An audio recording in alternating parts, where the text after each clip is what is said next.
Hello everyone, good morning. তো এখানে দেখো পার্থদের বাড়িতে তৈরি করা কিছু ভিডিও ক্লিপস রয়ে গেছিলো, তো ভাবলাম সেগুলোও তোমাদের সাথে শেয়ার করে নিই। আর এখানে দেখো আমি কি করছি, আমি ওদের সাথে বসে বসে কিছু ঢং করছিলাম, মানে ওদের সবাইকে হাসাচ্ছিলাম। এই জায়গাটার ভলিউমটা মানে দিলে, আমার অরিজিনাল ভয়েসটা যদি দিতাম তাহলে তোমরা সবাই হাসতে। সো আমি সেটা দিইনি, তো আমি যেটা বলছি তোমরা সেটাই এনজয় করো। আর তারপর দেখো এখানে রাত্রিবেলা বসে বসে আমরা সবাই আড্ডা দিচ্ছিলাম, তখন কিন্তু রাত 12টা-1টা বাজে প্রায়। আর আমি এখানে ভলিউমটা দিতে পারতাম, বাট কিছু কপিরাইট ইস্যুর জন্য মানে এখানে গান বাজছিল, আমরা গান শুনছিলাম, তো তাই জন্য দিতে পারিনি। তো তাই জন্য আমাকে এখন ভয়েস দিতে হচ্ছে। দেখতে পাচ্ছ 12টা দিয়ে স্টার্ট করবো। বলো, তুমি বলো কেমন হয়েছে। খুব সুন্দর, খুব ভালো, দারুণ।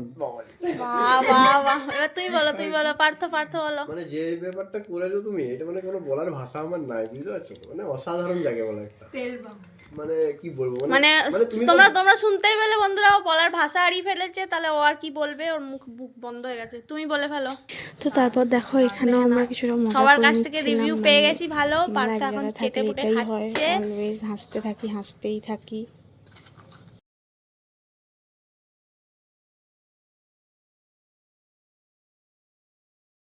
नदिया की मैं तेरा किनारा हूँ,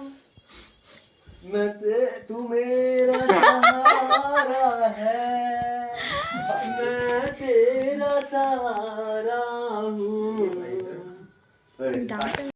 তো তোমরা শুনতেই পেলে, পার্থ আমাদের গান গেয়ে শোনালো। ও কিন্তু এমনিতে গানটা ভালোই গায়, ওটা কিন্তু বলা যাবে না যে খারাপ গায়, যথেষ্ট ভালো গান গায় ও। আর তারপর দেখো বিকেলবেলা আমি আর বুনি মিলে চলে গেছিলাম বাইরে, মানে যারা এই সিনটা দেখার জন্য। মানে দেখো এখানে কত ভক্ত, তোমাদের আগের দিন যেটা বলছিলাম যে এনারা সবাই মহাদেবের কাছে কিছু না কিছু মানত করেছেন, যেগুলো তাদের সেই মানতগুলো পূর্ণ হয়েছে বলে এখন তারা দেখেছো এদের মধ্যে কতটা আনন্দ। মানে এরা যে এত কষ্ট করে উপোস করে রোদের মধ্যে গরম পিচের ওপর দিয়ে হেঁটে কেউ খালি পায়ে আসছে। আবার উনি যিনি শুয়ে আছেন ওনাকে বলা হয় পাট ভক্ত, মানে উনি হচ্ছেন মেন ভক্ত। মানে উনি, আমি পুরো ব্যাপারটা ডিটেলে জানি না, বাট উনি হচ্ছেন তলায় কিছু প্রেকের ওপর শুয়ে আছেন। তো দেখেছো মহাদেবের কি কৃপা, এনারা কিন্তু সবাই সুস্থভাবে ঠিকঠাকভাবে আবার মানে যেমন ছিলেন তেমনই হয়ে যান। আর ইনিও ছিলেন একজন ভক্ত। তো চলো আজকের ব্লগটা এত